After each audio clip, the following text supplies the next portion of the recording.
مساء الخير على كل جمهور الزمالك العظيم. ناصر ماهر لاعب نادي الزمالك الجديد مضايق اخواتنا الاهلاويه.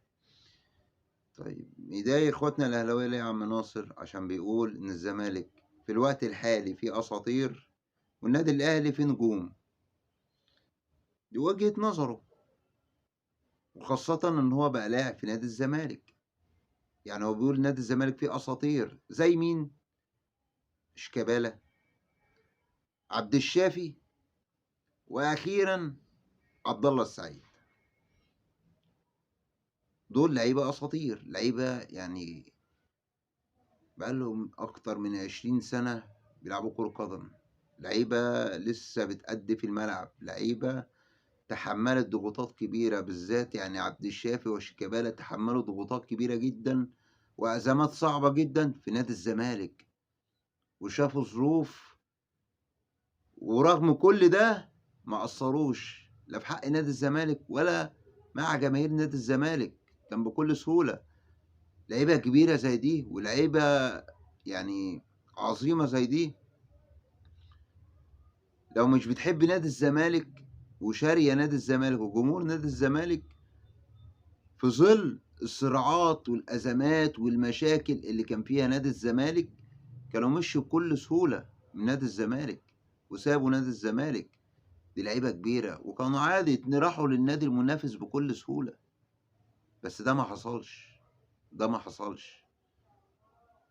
قعدوا في نادي الزمالك واستحملوا وصبروا وشالوا نادي الزمالك سنين طويلة. ففعلا دول لعيبة يتقال عليهم أساطير، أي نعم ما حققوش بطولات كتيرة جدا زي ما اخواتنا الأهلاوية أكيد هيقولوا كده، ما عملوش تاريخ من البطولات مع نادي الزمالك بشكل كبير جدا زي لعيبة تانية في النادي الأهلي، لأن يعني اللي كان في نادي الزمالك واللي بيحصل في نادي الزمالك ولغاية فترة قريبة يعني كان ما يشجعش على النجاح ولا بطولات ولا إنجازات، لأن الزمالك كان دايما في صراعات ومشاكل. فناصر ماهر، طب ما تيجوا نشوف ناصر ماهر كان قصده إيه بالكلام ده. وأنا صراحة ربنا كان ليا يعني زمايلي في الشغل بيتكلموا على ناصر ماهر، وأنا قلت لهم يا جدعان ده لاعب في نادي الزمالك فلازم يطلع يقول كلمتين كده، فيعني زي بقية اللعيبة يعني. فانا يعني انا كنت فاكر ان هو مثلا بيتكلم على تاريخ النادي الاهلي كله، ان النادي الاهلي كله ما فيهوش اساطير تاريخ نفسه. انما لما لقيت شفت الفيديو لقيته بيتكلم عن الوقت الحالي ان نادي الزمالك فيه اساطير والنادي الاهلي فيه نجوم، لا الكلام يختلف. يعني انا ما كنتش شفت وما كنتش سمعت، انا كنت بشوف عناوين بس لما شفت وسمعت، لا، ناصر ماهر فعلا لعيب محترم ولعيب ما غلطش ولا لعيب ما اتكلمش كلام يعني، ولا غلط في النادي الاهلي ولا اهاني النادي الاهلي، وكان بيتكلم كلام كله محترم عن النادي الاهلي. بس هو كلمة اساطير دي زعلت الاهلاوية. تعالوا نشوف الاساطير اللي زعلت اخواتنا الاهلاوية. قول يا عم ناصر. تسأل إيه رأيك؟ يعني أنت عارف شيكابالا لعيب كبير طبعًا إيه رأيك إحنا نجيب إيه ناصر ماهر مثلًا؟ فعرفت إنك قال لازم كلام تشجّع كويس. كلام كويس جدًا، إمم. فطبعًا باشكره. وأنت عارف إمم. يعني أنت دلوقتي في حاجة في نادي الزمالك مش موجودة عند ناس كتير، إمم.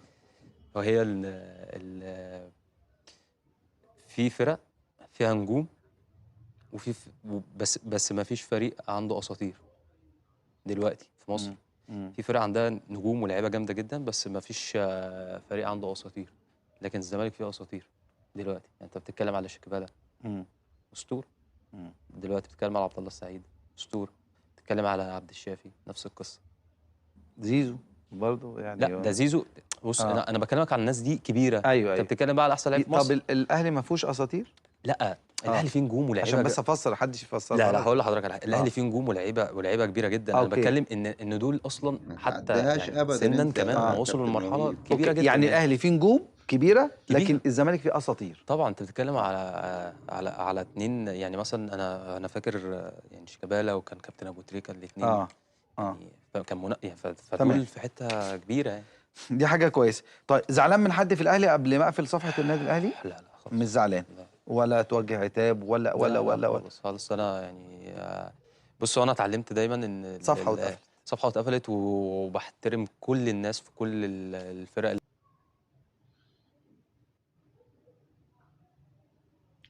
في فرق فيها نجوم، بس نادي الزمالك فيه اساطير. فالاستاذ كابتن مهيب عبد الهادي لازم يحشر الاهلي، يعني وهو اللي يعني ايه، ما هو كده لازم يعمل شيزوفرينيا في الحلقة، ويخلي اللي قدامه يستفزه، زي كده مع الكابتن أيمن عبد العزيز لما اتكلمت عليه في الفيديو اللي فات. فهو بيقول في فرق كتير فيها نجوم، انما الزمالك فيه اساطير. قال ولا الاهلي؟ يعني هو بيقول فرق، يعني هو ما حددش، هو بيقول فرق وانت تقول له ولا الاهلي؟ مش عارف. لازم الاهلي يتحشر في اي جملة وفي اي حاجة. فرد عليه قال له لا، ما فيش في الاهلي. الزمالك فيه شيكابالا، في عبد الله السعيد، في عبد الشافي. قال له زيزو؟ قال له لا، انا بكلمك على اللعيبه الكبيره. يعني انا كنت فاهم ان هو بيتكلم على تاريخ الاهلي عامه، ان هو ما فيهوش اساطير. لا، تاريخ بيتكلم عن الوقت الحالي. هو فعلا في الوقت الحالي نادي الزمالك فيه اساطير، وما فيش نادي في مصر فيه يعني. ما في النادي الاهلي، خلينا نقول النادي الاهلي المنافس التقليدي للزمالك، والزمالك المنافس التقليدي للاهلي. الزمالك فيه لعيبه كبيره لعيبه عظيمه، ولعيبه فعلا يتقال عليهم اساطير. والنادي الاهلي من وجهه نظره ومن وجهه نظرنا ما فيهوش بكل صراحه، ودي حاجه ما تزعلش. طيب، دي حته الاساطير طياره الطراطير، ويعني وزعلت اخواتنا الاهلاويه قوي. نيجي بقى للجزء ان الزملكاويه كلهم بيفهموا في الكوره. ولاحظ دي ان الزملكاويه بيفهموا في الكوره وبيتكلموا في الكوره بشكل كويس جدا. تعالوا نشوفها. انزل يا عم ناصر بالتانية. خلاني اكتشف حاجه، يعني ان والله بجد، ان كل يعني كل زملكاوي بيفهم في الكوره قوي. اه والله. يعني هو يعني انا حسيت منه الحاجات دي.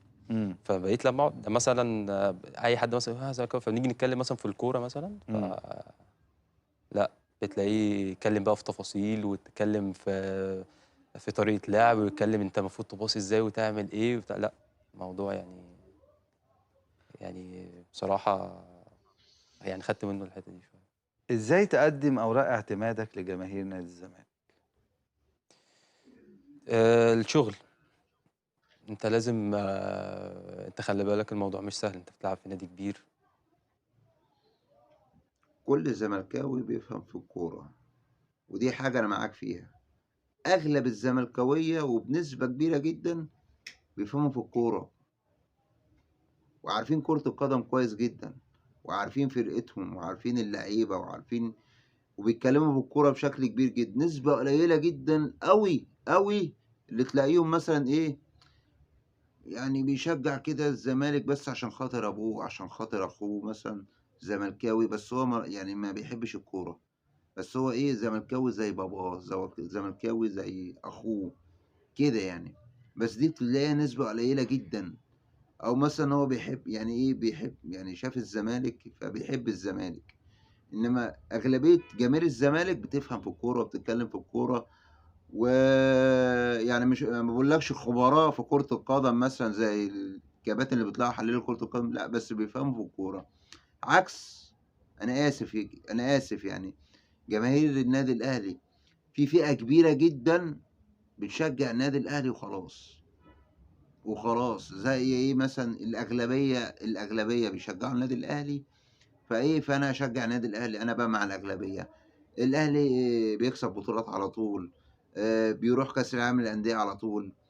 بقية التفاصيل التانية دي ملوش فيها، هو ليه إن هو بيكسب بيروح بطولة كأس العالم وبيلعب مع ده وبيلعب مع ده وبيكسب ده ملوش دعوة بقى بالتفاصيل التانية بقى. طب بيكسب ازاي؟ بيعمل ايه؟ طب في ما النادي التاني ده مش زيه ليه؟ لا ملوش دعوة بالكلام ده، مش داخل دماغه. أهم حاجة إن الأهلي بيكسب وبيبقى أهلي، خلصت خلاص.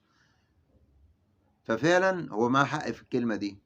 جماهير نادي الزمالك بتفهم في الكورة وأنا بقول الأغلبية وبنسبة كبيرة جدا تفوق 90% كمان، فعلا يعني حياتهم الزمالك وبيفهموا في الكورة جدا، عكس جماهير النادي. في فئة كبيرة من جماهير النادي الأهلي بتشجع بس.